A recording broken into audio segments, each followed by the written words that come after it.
Buongiorno da Sicilia 24, i titoli del nostro telegiornale. Uccisa a colpi di arma da fuoco in strada a Troina, nell'Ennese, una donna di 56 anni, in caserma il marito imprenditore sospettato del delitto. La coppia era separata da tempo. Fontanarossa, tra danni economici, disagi ai passeggeri e la guerra degli aeroporti. Scoppia anche il caso politico, si affaccia l'ipotesi dello scalo di Sigonella come alternativa. Notte di fuoco a Messina, colpita dagli incendi, evacuate alcune abitazioni. In mattinata l'intervento di Canadair e un elicottero. Le inchieste su Messina Denaro, all'indomani della conferma dell'ergastolo al boss per le stragi del 92, avrebbero offerto a Fabrizio Corona file secretati nelle indagini sulla latitanza del capomafia. Arrestati un maresciallo e un politico di Mazara del Vallo, perquisita la casa milanese del fotografo, indagato per ricettazione. I Negramaro festeggiano i 20 anni di carriera. A Siracusa tutto esaurito e grande entusiasmo per la prima delle 3 serate al Teatro Greco. Il calcio, il Catania chiude per Ladinetti mentre sono in attesa altri colpi sul mercato. Intanto Stefano Agresti entra nello staff rossazzurro. A Messina ha presentato il nuovo allenatore Giacomo Modica.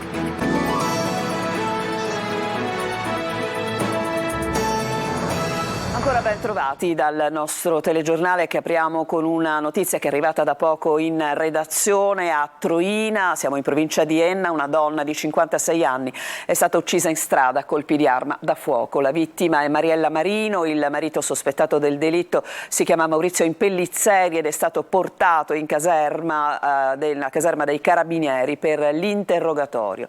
Si tratta di un imprenditore sospettato che dopo il delitto sarebbe tornato a casa e lì l'avrebbe raggiunto i militari. La coppia, che aveva 3 figli maggiorenni, era separata da tempo. Dopo la separazione Impellizzeri era rimasto nella casa della coppia, la moglie era andata a vivere dalla madre. Intanto giungono altri particolari, perché Mariella Marino, la donna uccisa, aveva denunciato in autunno l'uomo per atti persecutori. Impellizzeri aveva patteggiato una condanna a 8 mesi e non era mai stato arrestato. I carabinieri lo tenevano sotto controllo e avevano più volte perquisito la sua casa e il luogo di lavoro alla ricerca di armi, purtroppo mai trovate. La donna, ecco, emerge anche questo particolare, è stata assassinata con colpi di pistola, ma naturalmente vi aggiorneremo di questa grave notizia nella prossima edizione del nostro telegiornale.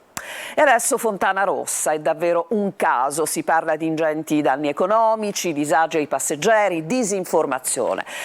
Il caso Fontanarossa continua dunque a porre dubbi sulla gestione dell'emergenza e dopo l'incendio naturalmente sviluppatosi domenica notte. Si affaccia intanto l'ipotesi dello scalo di Sigonella come alternativa, mentre scoppia il caso politico. Ci dice tutto Simona Mazzone.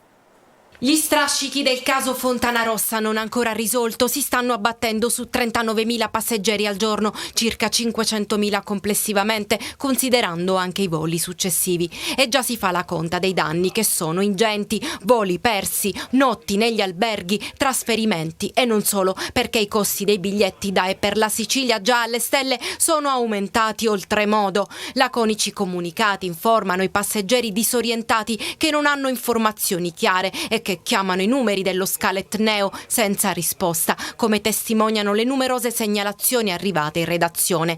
Ai danni economici si aggiungono stress e malessere tra i passeggeri, come in questo caso, attimi di tensione dentro un pullman partito da Trapani e diretto a Catania. E poi c'è la guerra degli aeroporti. Palermo vieta fino a domenica l'atterraggio dei voli inizialmente diretti a Catania. Il presidente Schifani protesta, ne ha parlato con il ministro della difesa Crosetto, proponendo Sigonella come scalo alternativo. L'ipotesi è quella di effettuare il check-in a Fontanarossa e dirigersi in autobus a Sigonella e viceversa per il ritorno. Ma non basta, bisogna potenziare l'aeroporto di Comiso, oggi trattato come una ruota di scorta, lamenta Minardo della Lega. Dunque la gestione dell'emergenza diventa anche un caso politico. Il leader di Sud chiama Nord, De Luca, parla di enormi lacune gestionali e chiede le dimissioni dei vertici SAC, la società che gestisce Fontanarossa. Anche l'ex ministro di Forza Italia Prestigiacomo parla di inadeguatezza dei vertici della SAC, chiedendo che venga commissariata. E per quanto riguarda i passeggeri, la parola ricorrente è la parola incubo, un incubo vissuto anche da una collega che ci racconta per l'appunto la sua odissea per raggiungere la città di Catania da Genova. Buongiorno Emanuela Corsi, com'è andata? Ciao Roberta, una testimonianza direttissima appunto di quelli che sono i disagi che stanno vivendo tantissimi viaggiatori in questi giorni. Dovevo rientrare da Genova appunto su un volo Ryanair prenotato per lunedì sera. Lunedì mattina la compagnia mi ha avvisato appunto del fatto che era stato cancellato il volo e mi ha dato la possibilità di scegliere tra un rimborso oppure un cambio volo gratuito. Chiaramente ho scelto questa seconda opzione anche perché dovevo rientrare urgentemente a casa, solo che appunto poi si è trasformato tutto in un'odissea perché intanto non c'erano voli a disposizione, quindi posti sui voli sino a sabato non erano disponibili. Poi è venuto fuori questo volo il martedì, quando ancora sappiamo che l'aeroporto doveva essere chiuso, perlomeno all'inizio si era detto fino a mercoledì alle 14. Martedì prenoto questo volo, faccio questo cambio volo per Catania e poi dopo qualche ora invece nuovamente la Ryanair mi fa sapere che non atterrerà a Catania ma che atterrerà a Trapani. Quindi tu sei partita praticamente la sera tardissimo con un nuovo ritardo anche nella programmazione, sei atterrata a Trapani e poi hai dovuto raggiungere Catania in quante ore? Cerchiamo solo di quantizzare il numero. 4 ore circa, siamo arrivati all'1:30 a Trapani, alle 6 più o meno eravamo a Catania. Quindi insomma il racconto di un'odissea che continua, peraltro grazie a Emanuela Corsi, che adesso insomma teniamo con noi in redazione, ma il racconto di queste odissee, mettiamole così, continua anche a raggiungere la nostra redazione tramite il nostro numero WhatsApp. Voi comunque continuate a utilizzare il 342 7455 005 per le vostre segnalazioni che noi puntualmente cercheremo di guardare. Intanto le tariffe degli aerei aumentano laddove il cittadino non ha altra scelta, come in Sicilia e Sardegna, con picchi inaccettabili del 70%. Con Matteo Salvini siamo d'accordo che interverremo a breve. Questa è una dichiarazione del ministro delle imprese del Made in Italy Adolfo Urso a margine della commissione di allerta rapida sul caro voli. È possibile anche con un intervento legislativo, aggiunge il ministro, ma lavoreremo molto sul concetto della continuità territoriale sia in sede europea e sia in sede nazionale. Adesso cambiamo completamente pagina. È stata una notte molto difficile a Messina per una serie di incendi che si sono sviluppati sulle colline della città. Sono state evacuate alcune abitazioni, duro il lavoro di forestali, vigili del fuoco e protezione civile, ma ci dice tutto Francesco Triolo. Brucia Messina, bruciano le sue colline. È stata una notte difficile per forestale, vigili del fuoco e protezione civile. Una serie di incendi di medie dimensioni, con il primo focolaio sviluppatosi a Camaro, si è diffuso poi da Gravitelli alla zona di Scala Ritiro per poi riunirsi in un fronte più vasto. Impegnate almeno 5 squadre dei vigili del fuoco, più dei rinforzi provenienti da Catania e dalla provincia di Messina. Solo nella mattinata di oggi è stato possibile ricorrere all'aiuto di 2 Canadair provenienti da Lamezia ed un elicottero. La nottata è stata un po' più difficoltosa. Abbiamo operato tutta la notte con circa 30 uomini, 6 squadre. Il fronte di fiamma ha interessato, diciamo, la parte alta della città, la parte collinare, quindi le contrade di Scoppo, Gravitelli fino ad arrivare alla contrada Trapani. Abbiamo avuto qualche momento, insomma, di difficoltà perché le fiamme hanno lambito alcune abitazioni. Lì c'è tutta una serie di abitazioni, di caseggiate, diciamo un po' dislocate a macchie di leopardo. Al momento la situazione è sensibilmente migliorata, abbiamo circa 25 uomini. Nella notte vigili del fuoco e forze dell'ordine sono stati costretti a far evacuare una decina di abitazioni, altre 5-6 sono state liberate di propria volontà dai residenti. Sono diverse le abitazioni lambite dal fuoco per le sterpaglie. Un'autobotte dei vigili del fuoco staziona nei pressi di un deposito di bombole di gas considerata un'area sensibile. Sul fronte incendi permane in Sicilia un livello di allerta arancione, mentre bollino rosso per le ondate di calore. Ieri a Licata sono stati superati i 46 gradi, ma temperature oltre i 40 gradi sono state registrate in diversi comuni interni dell'isola. Palermo, Catania e Messina presentano temperature massime percepite rispettivamente di 40 gradi, 41 e 39, condizione che permarrà anche per la giornata di domani. Adesso andiamo alle agenzie perché la Procura di Catania ha chiesto il rinvio a giudizio di 16 delle persone coinvolte nell'inchiesta sulla sanità avviata su indagini dei carabinieri del nucleo investigativo del comando provinciale. L'udienza preliminare, come scrive il quotidiano La Sicilia che riporta la notizia, è stata fissata per il prossimo 7 settembre. Tra loro ci sono gli ex assessori della regione siciliana Ruggero Razza, Antonio Scavone, l'ex presidente dell'Ordine dei Medici di Catania Ignazio Lamantia e Giuseppe Arcidiacono, dirigente medico dell'ospedale Garibaldi ed esponente di Fratelli d'Italia che si era candidato a sindaco per poi ritirarsi. Avevano offerto al fotografo Fabrizio Corona file secretati sull'arresto di Messina Denaro. Ai domiciliari sono finiti un carabiniere e un politico di Mazara del Vallo. Indagato per ricettazione invece Fabrizio Corona all'indomani della conferma dell'ergastolo nei confronti del boss di Castelvetrano e delle celebrazioni dell'anniversario della strage di Via D'Amelio. Marco Gullà. Volevano piazzare un finto scoop al noto fotografo Fabrizio Corona, ma in fondo erano solo teorie complottiste sulla cattura di Matteo Messina Denaro, portata a termine dai carabinieri, dalla ROS e dalla Procura di Palermo il 16 gennaio scorso. Oltre 700 file, 768 per la precisione, suddivisi in 14 cartelle e decine di sottocartelle. Un tesoretto investigativo riservato sul boss di Castelvetrano che il maresciallo Luigi Pirollo avrebbe cercato di vendere con l'aiuto del consigliere comunale di Mazara del Vallo Giorgio Randazzo. Per entrambi sono scattati gli arresti domiciliari. Corona invece è indagato per ricettazione, contattato proprio da Randazzo che voleva vendergli il materiale top secret. I file contengono una miniera di informazioni, alcune note all'autorità giudiziaria, altre non ancora trasmesse, tutte utili alle indagini sui favoreggiatori e sui segreti di Messina Denaro. Ma lo scoop che Corona avrebbe voluto piazzare assieme al maresciallo e al politico riguardava un documento in particolare per poter sostenere che la perquisizione a casa di Messina Denaro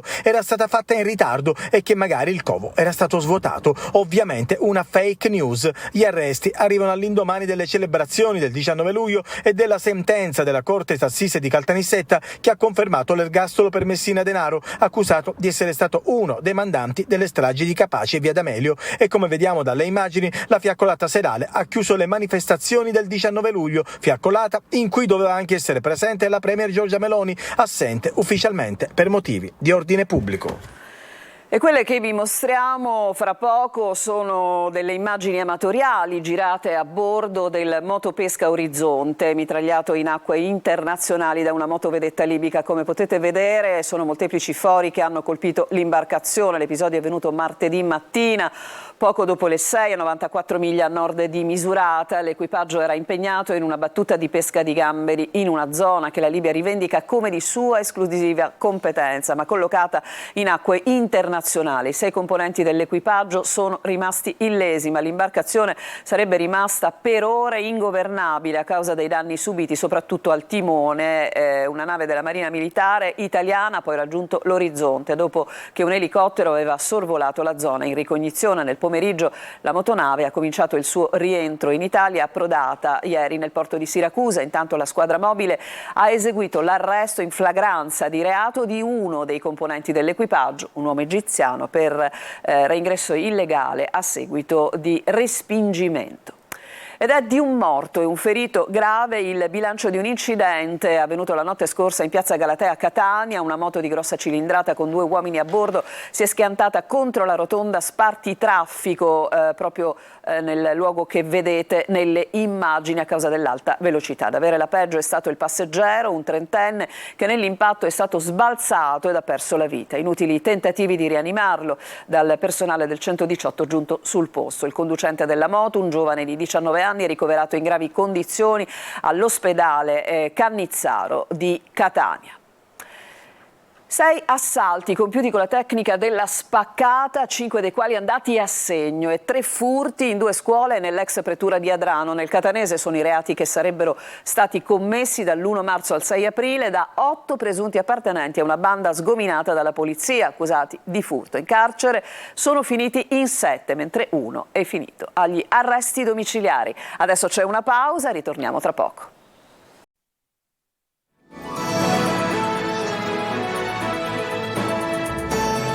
Seconda parte di Sicilia 24 e oggi per Ditelo al vostro TG la segnalazione di un nostro telespettatore via WhatsApp riguarda una pericolosa serie di buche a Catania tra la circonvallazione e il viale Vittorio Veneto su strade che sono state appena rifatte. Angelo Gagliano. È la segnalazione di un nostro telespettatore a portarci sulla circonvallazione di Catania, sulla quale ormai da qualche mese sono in corso gli interventi di sostituzione del manto stradale. Marco, il nostro telespettatore, ci ha fatto notare come nel tratto di viale Ulisse in direzione Ognina da qualche giorno è improvvisamente comparsa questa buca, larga una quarantina di centimetri, profonda 30. Un pericolo, soprattutto per i centauri, che rischiano di farsi seriamente male. Marco si chiede, a questo punto lo facciamo anche noi, come questo sia possibile. Quel tratto di circonvallazione è stato appena rifatto con soldi pubblici. Il cantiere, per il totale rifacimento della circonvallazione, è stato finanziato con circa 4 milioni di euro nell'ambito della rimodulazione dei fondi comunitari del Patto per lo Sviluppo di Catania. È grave poi che la stessa cosa, cioè la formazione di una buca in una strada, si sia verificata anche all'inizio di viale Vittorio Veneto, dove il personale della manutenzione del comune, come vedete nelle immagini, è intervenuto con dell'asfalto grezzo, transennando poi la zona. Ma guardando attentamente si vede chiaramente che la zona centrale sta già collassando. È chiaro che qualcosa è andato storto, probabilmente nei lavori propedeutici alla stesura dell'asfalto. È il caso, secondo noi, che l'amministrazione accerti eventuali responsabilità e chieda alle ditte che hanno eseguito i lavori di ripristinare il tutto, ovviamente senza costi aggiuntivi. Grazie a Marco per la sua segnalazione e a voi chiediamo di continuare ad inviarci denunce a Ditelo al vostro TG al 342 745 5005.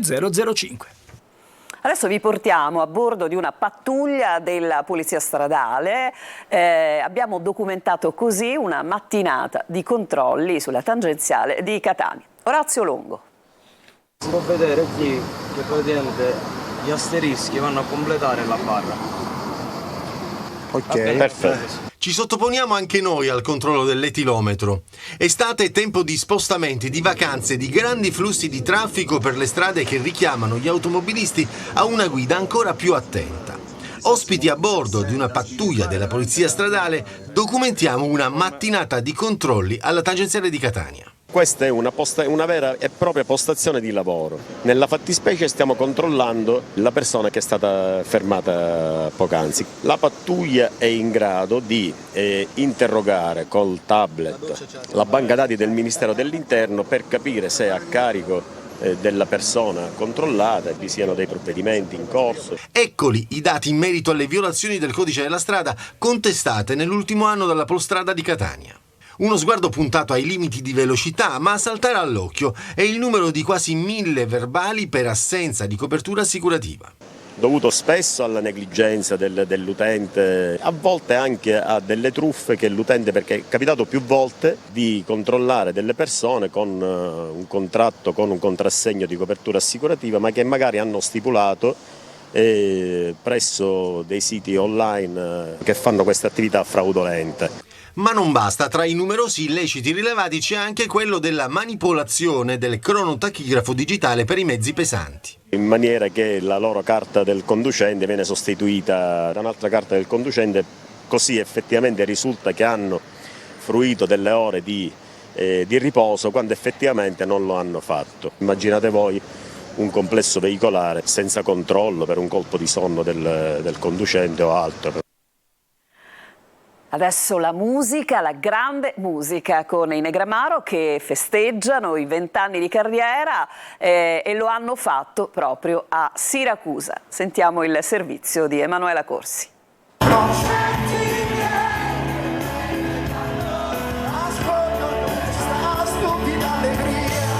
20 anni di musica da festeggiare con un tour nei teatri di pietra più belli d'Italia. I Negramaro fanno tappa in Sicilia, al Teatro Greco di Siracusa.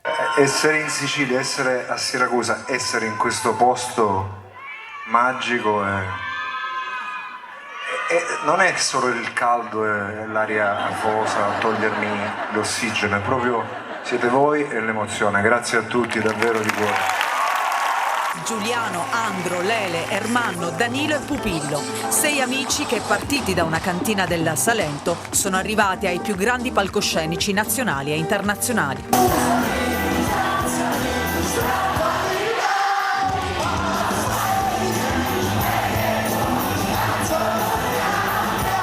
Biglietti a ruba e teatro antico tutto esaurito per le 3 date. La band infatti ha scelto Siracusa come unica tappa in Sicilia per 3 serate. Si replicherà anche domani e sabato.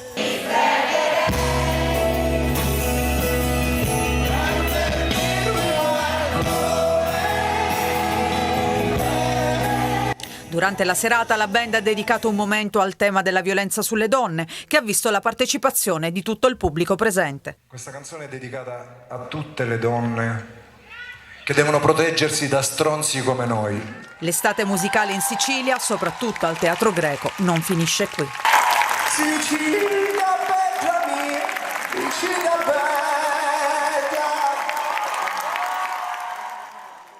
Adesso ci occupiamo della nostra programmazione, subito dopo il telegiornale a Sicilia 24 Focus, oggi si parlerà di lavoro, salario minimo, contratti e social card, ospiti di Eva Spampinato, il commercialista Roberto Cunsolo e la segretaria generale della UIL Sicilia Luisella Lionti. Per i vostri messaggi, come sempre utilizzate il nostro numero WhatsApp 342 7455 5005. Un'altra pausa e poi il calcio.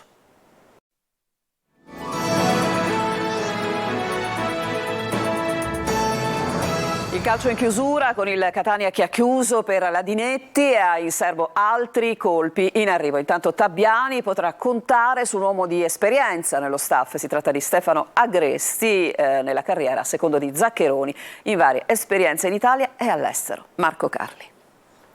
Un'esultanza di Riccardo Ladinetti, classe 2000, sarà al centro della prossima mediana del Catania. Al via la stagione dei rossazzurri con i primi giocatori già arrivati in sede come Rapisarda o Castellini o lo stesso Ladinetti. L'esultanza in maglia Cagliari, primavera 1 contro l'Empoli, non è il suo mestiere il gol. Sarà quello di dare una mano in costruzione al nuovo Catania di Tabbiani, che sarà presentato ufficialmente venerdì. Nello staff ci sarà anche Stefano Agresti, esperienza da vendere ad alti livelli come secondo di Zaccheroni in Serie A, ma anche fuori dall'Italia. Ladinetti, già del Catania, riassume le caratteristiche che vuole Tabbiani per il ruolo d'utilità tattica, capacità di far valere le doti fisiche e in questo caso anche gioventù. Tutte qualità mostrate con il Pontedera nell'ultima stagione di C, 62 presenze per lui in terza serie. Pronto per Tabbiani anche Antonio Mazzotta, in questo caso si tratta di un ritorno per l'esterno sinistro, adesso 33enne, 8 stagioni fa, l'esperienza con gli etnei, poi Cesena, Pescara, Frosinone, Palermo, Crotone e Bari. Sostenibilità ma anche qualità come quella di Michele Rocca, anche lui a Catania e anche lui pronto per il primo giorno di ritiro che scatterà sabato. Primo allenamento previsto per domenica, a cui parteciperanno anche il 2000 Milos Bocic, attaccante, e il centrocampista Roberto Zammarini. Portiere, bomber e centrali difensivi, le priorità su cui la dirigenza del Catania sta sondando tutte le piste possibili. Novità attese nelle prossime ore, vietato sbagliare, sono ruoli chiave per dare al Catania le ambizioni che merita.